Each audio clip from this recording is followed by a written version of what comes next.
So what is the Hyundai Verna 2023 all-new avatar in its 1.5 naturally aspirated engine with a CVT gearbox like to drive? Well, this is an extremely smooth and refined motor. It makes 115 PS of power and around 175 Newton meters of torque. And the gearbox surprisingly is very good. It shifts like a torque converter gearbox. You can feel that happen. So there is very less rubber band effect even at full pelt. When you're really doing a 0 to 100 run, you still don't realize that this is a CVT engine, CVT gearbox equipped engine. And that is a really good aspect. What you get is very good fuel efficiency as well. CVTs are known for adjusting really well. This is actually delivering much better than the turbo version. This is capable of delivering 12 to 13 in the city and 16 to 17 on the highway, but only if you are really careful. If you are flooring it from time to time or maybe even more, then you will find the efficiency to be slightly lower, which this car will beg you to do, because if you are on a full load or 4 passengers with or without luggage, you will find yourself doing that most of the time to make some overtakes, which is completely fine. Overtaking is completely okay. It's not a behavior of rash driving. You have to do that, and you will push on the full accelerator. If you're completely going to be loaded most of the time, then we would recommend you to get the turbo. If you're driving it within the city, this is the car to get, because the city fuel efficiency has stayed quite consistent in our testing, and around the 12-13 mark, as low as only 11 is what we've seen. So it's still in double digits, and that is really impressive for a car which makes 115 PS of power and 175 Newton meters of torque. Of course, those numbers are very far away from the turbo version, but then again, this car has a lot of features just like the turbo version. You get ADAS like the turbo version, so it's got everything going for it, and this is going to be a popular version. That is why I'm mentioning the features in the drive part, is because all of this comes together really well. Most importantly, the second aspect that has improved dramatically is the handling. Of course, while body roll is really well in check from the past, it's still there.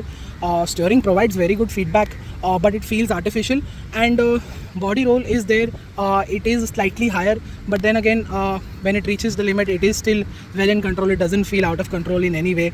It's obviously the grip levels are quite good, and changing lanes at higher speeds will not be a problem. It's just that cornering really fast on a very fast corner, let's say on the triple digit sides of speed, you will realize that it isn't that engaging to drive. It isn't very devoid of body roll, and something that could have been done. But then again, this is a massive step over the previous car, and this is quite clearly and very honestly a very welcome move from Hyundai. They're taking feedback very seriously, and they're delivering on that aspect, and we can't ask more than that. But of course, again, there is room, there are benchmarks to be followed, and Hyundai knows that they have to meet them someday. So probably that will happen soon, or in the in a way or in a variant that will be met when the N-line version of the Verna comes in. Pricing for this 1.5 is quite impressive, and it is an entry-level car with all the features that you get on the turbo version. You get ADAS on this version as well. I showed you the interior in short videos.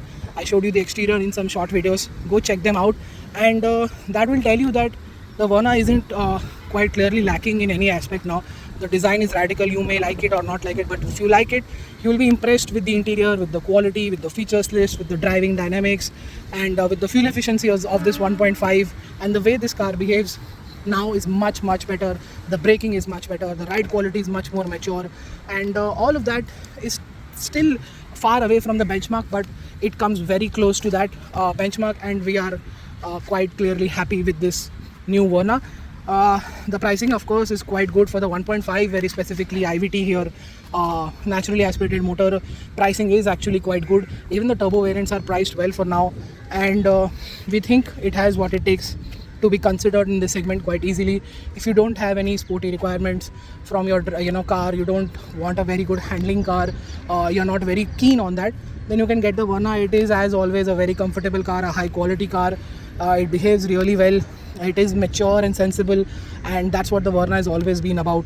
Thank you so much for watching this video. Make sure you like, share and subscribe. Follow us on all our social media channels for everyday updates. Follow us on website as well for our everyday news. Until then, goodbye.